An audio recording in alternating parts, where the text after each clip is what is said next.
ನನ್ನ ಆತ್ಮಸಾಕ್ಷಿಗೆ ಅನುಗುಣವಾಗಿ ನಾನು ಮತ ಚಲಾಯಿಸಿದ್ದೀನಿ ಅಂತ ನನ್ನ ಎಲ್ಲ ಮಾಧ್ಯಮ ಸ್ನೇಹಿತರಿಗೆ ಹೇಳೋದಕ್ಕೆ ನಾನು ಇಷ್ಟಪಡ್ತೀನಿ.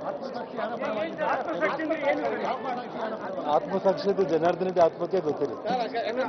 ಯಾವ ಪಕ್ಷಕ್ಕೂ ಬಾಧ್ಯಸ್ಥರಲ್ಲ, ಹಂಗಾಗಿ ಆತ್ಮಸಾಕ್ಷಿ ಅಂತಂದ್ರೆ ನಿಮ್ಮ ಪಕ್ಷಕ್ಕೆ ನೀವು ಓಟ ಹಾಕಾಗಲ್ಲ, ಬೇರೆ ಪಕ್ಷದ ಅಭ್ಯರ್ಥಿಗೆ ಆತ್ಮಸಾಕ್ಷಿಗೆ ನಾನು ಮತ ಚಲಾಯಿಸ್ತೀನಿ.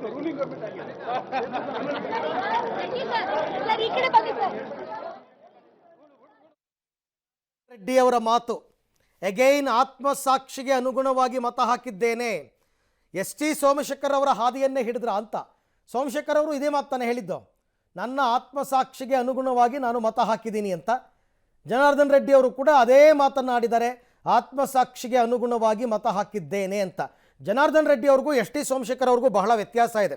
ಜನಾರ್ದನ್ ರೆಡ್ಡಿ ಅವರು ತಮ್ಮ ಪಕ್ಷ, ಅವ್ರದ್ದೊಂದು ಪಕ್ಷ ಇದೆ, ಆ ಪಕ್ಷವನ್ನು ಮುಂದಿನ ಲೋಕಸಭಾ ಚುನಾವಣೆಯಲ್ಲೋ ಭವಿಷ್ಯದಲ್ಲೋ ಇಂಪ್ರೂವ್ ಮಾಡ್ಕೊಳ್ಳೋದಕ್ಕೆ ಪ್ರಯತ್ನ ಪಡೋದಕ್ಕೆ ಏನು ಬೇಕೋ ಅದನ್ನು ಮಾಡಿರ್ತಾರೆ.